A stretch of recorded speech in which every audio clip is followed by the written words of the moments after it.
Assalamualaikum. In the first video of the thalassemia, we discussed about its different features जो कि आपको पता होना चाहिए for the diagnosis.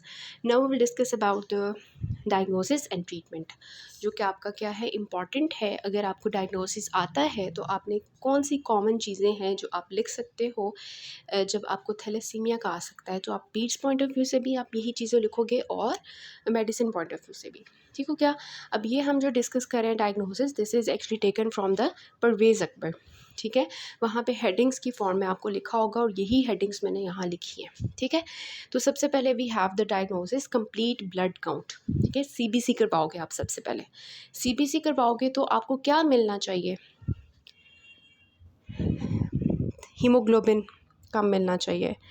ठीक है, जो आपका जो होता है ना थैलेसीमिया मेजर, उसमें बहुत हीमोग्लोबिन फॉल होता है, मतलब तकरीबन 5 तक. जो आपने परवेज़ अकबर में एक केस देखा होगा, वहाँ पे भी हीमोग्लोबिन जो है 5 तक गया हुआ है. Means that is thalassaemia major. ठीक है, और थैलेसीमिया जो माइनर होता है ना, उसमें हीमोग्लोबिन यूजुअली आपको नॉर्मल मिलता है. तो सीबीसी के से आपको ये पता चल जाता है कि patient is of thalassaemia major या माइनर. ठीक है, अगर बहुत हीमोग्लोबिन कम है it means that it is major. ठीक है, next is reticulocyte count. Reticulocyte count हमने पहले भी डिस्कस किया था कि जो अल्फ़ा HbH होता है ना, अल्फ़ा थैलेसीमिया HbH वाला, उसमें आपको जो है रेटिक्यूलोसाइट काउंट इंक्रीज़ मिलता है, लेकिन बाकियों में आपको नॉर्मल भी मिल सकता है, कम भी मिल सकता है. तो रेटिक्यूलोसाइट जो है वो रिलेटिवली इंक्रीज़ होता है 5 to 10%. ठीक है, फिर हम बात करें RBC's मॉर्फोलॉजी की, तो क्या मिलना चाहिए. ब्लड स्मीयर की बात करें हम, माइक्रोसिटिक हाइपोक्रोमिक एनीमिया.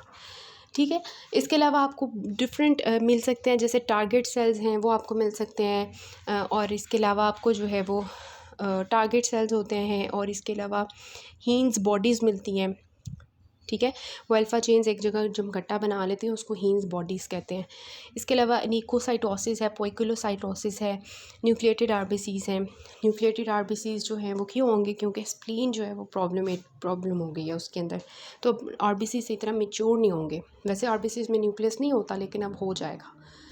उसके बाद बात करते हैं सीरम की. तो सीरम में आप क्या क्या चेक करवाओगे. सीरम में आप क्या क्या चेक करवाओगे. आयरन को. आयरन आपको आयरन डेफिशिएंसी एनीमिया में कम मिलता है, थैलेसीमिया में आपको एलिवेटेड मिलेगा बिकॉज ऑफ द ट्रांसफ्यूजन्स. ठीक है, तो सीरम आयरन आपका ज़्यादा मिलेगा आपको. और इसके अलावा अगर हम बात करें बिलीरुबिन की, तो वो आपको क्या मिल सकता है. नॉर्मल भी मिल सकता है, लेकिन ज़्यादा भी मिल सकता है because of the haemolysis. Jaundice pure है. ठीक है, तो ये आप सीरम लेवल करवा लेते हो आयरन का और बिलीरुबिन का. देन वी हैव द, एक चीज़ लिखना भूल गई हूँ जो कि बहुत इंपॉर्टेंट है इसकी, इलेक्ट्रोफोरेसिस. ठीक है, इलेक्ट्रोफोरेसिस आपको बताएगा कि your patient is of beta thalassaemia major, minor और इंटरमीडिएट. ठीक है, अब जो मेजर होगा ना, उसमें जो मेन चीज़ आती है वो हमने डिस्कस कर लिया कि हीमोग्लोबिन A1 तो आपको कम मिलेगा, A2 आपको और F जो है वो आपको ज़्यादा मिलेगा. लेकिन जो इंटरमीडिया की बेसिक चीज़ है ना, जो डिफरेंस है वो ये आता है कि A2 जो है वो ऑलवेज़ एलिवेटेड होता है, और HbF जो है ना वो आपको बहुत ज़्यादा एलिवेटेड मिलता है इंटरमीडिया में. मतलब माइनर के अंदर आपको जो है वो अगर हीमोग्लोबिन F जो है वो 7% ज़्यादा मिल रहा है, तो जो इंटरमीडिया है उसमें आपको 60 to 80% ज़्यादा मिलता है HbF. ठीक है, और जो मेजर होगा उसमें तो A1 होगा ही नहीं, मतलब माइनर में तो थोड़ा बहुत था ना, यहाँ पे तो होगा ही नहीं, और बाकी A2 भी एलिवेटेड होगा और F भी एलिवेटेड होगा. ठीक है, तो ये बेसिक चीज़ है, याद रखना है. माइनर में आपको कैसे पता चलेगा. माइनर में A1 डिक्रीज़ होगा, मेजर में A1 होगा ही नहीं, और इंटरमीडिएट में जो बेसिक चीज़ आती है वो क्या है कि HbF आपको बहुत ज़्यादा एलिवेटेड मिलेगा, 60 to 80% एलिवेटेड मिलेगा.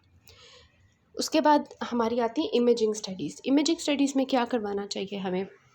एक्सरेज करवा लेने चाहिए जिसमें आपको क्रूकाइट अपेरेंस मिल जाए, हेयर और हैंड अपेरेंस, जो मैं पिग फिगर भी देखी थी, और इसके अलावा लॉन्ग बोन कॉर्टिसिस थिनिंग मिल जाएगी आपको. ठीक है, और इसके अलावा आप क्या करवाते हो, एरिथ्रो जो है पोइटिन. ठीक है, इरिथ्रोपोइटिन आपको एलिवेटेड मिल सकता है. फिर बाकी वो सारे रेड सेल इंडिसेस आप करवा लोगे, MCV करवा लोगे, वो आपको माइक्रोसिटिक वाला मिलेगा, मतलब 80 से कम मिलेगा. RBC काउंट करवा लोगे, रेड सेल बेड्थ करवा लोगे. ठीक है, और ये चीज़ें. फिर हम बात करते हैं, ये आपकी होगी डायग्नोसिस, ठीक है। जब भी आपको आए आपने यही हेडिंग्स में लिखना है, CBC reticulocyte count, RBC morphology, serum iron, serum जो है बिलीरुबिन, ठीक है, इलेक्ट्रोफोरेसिस और इमेजिंग स्टडीज़। ये 6 पॉइंट्स हैं आपके पास। Next we have the complications. तो अब कॉम्प्लिकेशंस जो होंगी वो क्या हो सकती हैं, इसकी एक टेबल बना हुआ है आपके पास परवेज़ अकबर में, 16.21 है आई थिंक, हाँ। इसको आपने रीड कर लेना है, showing the difference between iron deficiency anaemia and thalassaemia. Just read it. उसके बाद कॉम्प्लिकेशंस में आपकी डिफरेंट कॉम्प्लिकेशंस हो सकती हैं ड्यू टू आयरन ओवरलोड, ठीक है, बोन डिजीज़, इन्फेक्शंस, हाइपरकोएगुलोपैथी और RBC ऑटो इम्यूनाइजेशन, ठीक है। इसको थोड़ा सा डिस्कस कर लेते हैं। आयरन ओवरलोड की वजह से वो सारी प्रॉब्लम्स आएंगी जो हमने हीमोक्रोमेटोसिस में पढ़ी थी, लाइक हार्ट ख़राब हो जाएगा और लिवर ख़राब हो जाएगा, फिर आपकी thyroid gland, parathyroid gland, pancreas, testes, वो सारी इफ़ेक्ट होने की वजह से जो प्रॉब्लम्स आएंगी हम हीमोक्रोमेटोसिस में डिस्कस कर चुके हैं। आपने परवेज़ अकबर से इसको रीड कर लेना है, ठीक है। Then we have the bone disease. अब बोन डिजीज़ में क्या होता है कि जो लोग आते हैं ना वो आएंगे कमर दर्द के साथ या फ्रैक्चर्स के साथ, ठीक है, इस तरह से। तो ये होगा because of the osteopenia and osteoporosis, ठीक है, बोन्स इनकी ख़राब होना शुरू हो जाती हैं। इन्फेक्शंस की बात की जाए तो ये लोग जो हैं इनको हेपेटाइटिस B, हेपेटाइटिस C का जो है चांस बढ़ जाता है। फिर अगर हम बात करें कि इनके अंदर कोगुलेबिलिटी स्टेट बढ़ जाएगी, ठीक है, मीन्स इनके अंदर कोगुलेशन स्टार्ट हो जाएगी, जिसकी वजह से थैलेसीमिया के बच्चों के अंदर आपको सेरेब्रल इस्कीमिया मिल सकता है, पल्मोनरी एम्बोलिज्म मिल सकता है, डीप वेनस थ्रोम्बोसिस मिल सकती है। सो रिमेंबर दिस, ठीक है। उसके बाद RBC ऑटो इम्यूनाइजेशन क्या है कि आप बाहर से जो RBCs दे रहे हो, किसी और बंदे के ट्रांसफ्यूज़ कर रहे हो उसके अंदर, तो उन RBCs के अगेंस्ट हमारी बॉडी जो थैलेसीमिया के लोग होंगे उनकी बॉडी रिस्पॉन्ड करेगी, तो RBCs को अटैक करना शुरू कर देगी, ठीक है। This is actually the case. So ये सारी कॉम्प्लिकेशंस हैं on the basis of problems जो कि आ रही हैं, ठीक है। इसका कॉम्प्लिकेशंस का मैंने आपको एक फिगर भी दिखाई थी, वो भी देख लीजिएगा एक दफ़ा। Then we have the management, ठीक है। अब मैनेजमेंट जो है वो भी आपकी सेम है for the पीड्स and for the medicine. जब भी आपको मैनेजमेंट आए आपने यही हेडिंग्स के थ्रू लिखनी है। First of all we have the general, ठीक है। जनरल मीन्स जो आप जनरली करते होते हो, स्पोर्टिव अगर चाहिए बच्चे को तो वो दे दो, ठीक है। लेकिन आपकी जो गोल होना चाहिए जनरल मैनेजमेंट का वो ये होना चाहिए कि आप उसका हीमोग्लोबिन लेवल जो 5 तक गया हुआ है उसको नॉर्मलाइज़ करो, ठीक है। इसके अलावा जो आप ट्रांसफ्यूजन्स दे रहे हो बच्चे को उसकी वजह से जो आयरन है वो ओवरलोड ना जो बच्चे के अंदर हार्ट फेलियर की तरफ पेशेंट जा सकता है उसकी वजह से, और जो आयरन उसके अंदर ज़्यादा हुआ है उसको बॉडी से निकालो, ठीक है। This is actually the general जिसमें आपने गोल्स रखने होते हैं set. Then we have the transfusion therapy, ठीक है। ट्रांसफ्यूजन थेरेपी मीन्स कि अब आपने किसी का ब्लड लगाना है उसके अंदर क्योंकि उसके अंदर RBCs टूट रहे हैं, so you will use packed RBCs, ठीक है, ये आप लिख सकते हो। और बाकी आपने जो है वो मतलब उसकी डोज़ लिखी हुई है 15 to 20 ml पर kg, और आप इसको 4 to 8 वीक्स के अंदर देते हो ताकि हीमोग्लोबिन जो है वो मेंटेन रहे। इसके अलावा एक सुपर ट्रांसफ्यूजन भी होती है जिसमें आप हीमोग्लोबिन 12 तक मेंटेन रखते हो, ठीक है। उसके बाद we have the chelation therapy, magnet बना हुआ है, मीन्स कि जो आयरन ओवरलोड हो गया है अगर आप ट्रांसफ्यूजन दे रहे हो, आयरन ओवरलोड कर रहे हो तो उसको निकालो भी तो साथ, तो उसके लिए आप चिलेशन थेरेपी करते हो। और चिलेशन थेरेपी के लिए कौन सी चीज़ यूज़ होती है हीमोक्रोमेटोसिस के मैनेजमेंट में भी हमने देखी थी, डिफ्रॉक्सामिन, ठीक है। और उसकी ही हमारे ऑल्टरनेटिव्स हैं, we have the oral iron chelator as well. Deferoxamine जो है वो आपकी सबकट देते हो, और ओरल अगर आपने ओरल ही देना है तो फिर वी हैव द डेफासिरॉक्स, डेफ्रीपिरोन, ठीक है। ये दो आपके पास ओरल ऑप्शंस भी हैं। लेकिन अगर आप ये दे रहे हो डिफ्रॉक्सामिन तो इसके साइड इफ़ेक्ट्स का आपको पता होना चाहिए कि अगर मैं सबक्यूटेनियस दे रहा हूँ तो उसकी वजह से पेरिफेरल न्यूरोपैथी हो सकती है, हेयरिंग एंड विजुअल डिस्टर्बेंसेस हो सकती हैं, डिजीनेस हो सकती है, कैटरेक्ट्स हो सकते हैं। और ओरल आयरन चिलेटर में अगर आप डेफासिरॉक्स दे रहे हो तो उसकी वजह से GIT अपसेट हो सकता है, प्रोटीनीमिया हो सकता है। और डेफापेरॉन के जो है ये अगर आप दे रहे हो तो याद रखना है कि उसके साइड इफ़ेक्ट्स में ग्रेनुलोसाइटिस है और एथ्रोपैथी है, ठीक है। So you have to control it in the dosages. उसके बाद we have the ascorbic acid. Ascorbic acid का क्या काम होगा, कि जो आयरन हमारे अंदर है, एक तो आयरन को निकालने के लिए हमने चिलेशन थेरेपी कर ली, लेकिन इसके अलावा भी कोई ऑप्शन होना चाहिए। So we have the ascorbic acid. ये क्या करेगा, ये आयरन को यूरिनरी एक्सक्रीशन करवाएगा उसकी, ठीक है। उसके बाद we have the folic acid, obviously we need it. हमारे RBCs टूट रहे हैं तो 5 मिलीग्राम डेली जो है वो हम फॉलिक एसिड भी साथ दे देंगे। स्प्लीनेक्टमी किन लोगों में करनी चाहिए, ऐसे ही जिसको थैलेसीमिया हो उसको पकड़ के उसके स्प्लीन रिमूव करवा दो कि कहीं इसको हाइपर स्प्लीनोमेगाली ही ना हो जाए। उन लोगों में करनी है जिनको हाइपर स्प्लीनोमेगाली हो चुकी है, ठीक है, जिनकी स्प्लीन इनलार्ज कर चुकी है, उनकी स्प्लीन रिमूव कर देते हैं। लेकिन यू नाउ दैट स्प्लीन जो होती है ये हमारे इन्फेक्शंस को भी एक्चुअली काबू में रखती है, लेकिन अगर हम स्प्लीन रिमूव कर देंगे तो साथ में हमें प्रोफिलैक्टिक पेनिसिलिन, एच इन्फ्लुएंजा और न्यूमोकोकल वैक्सीन्स भी देनी पड़ेंगी, ठीक है। और ये जो स्प्लीनेक्टमी हम करते हैं ये 5 साल के बाद करते हैं, उससे पहले नहीं करते। Then we have the option bone marrow transplantation, ठीक है, कि वो जो RBCs के स्टेम सेल्स हैं उनकी हीम ट्रांसप्लांटेशन कर दें, हीमाटोपोइटिक स्टेम सेल ट्रांसप्लांटेशन, ठीक है। ये उन लोगों में करवाते हैं जिनको आयरन अवॉल्ड नहीं होता, और हेपेटोमेगाली जो है वो उन लोगों में हम करवाते हैं। Then we have the gene therapy. अब ये जीन थेरेपी जो है ये अभी फ्यूचर का काम है, अभी ऐसा नहीं ये शुरू हुआ और इसमें एडवांसमेंट हो रही है, लेकिन this will be the ultimate treatment for the life time cure of the thalassaemia. Then we have the hydroxyurea and erythropoietin.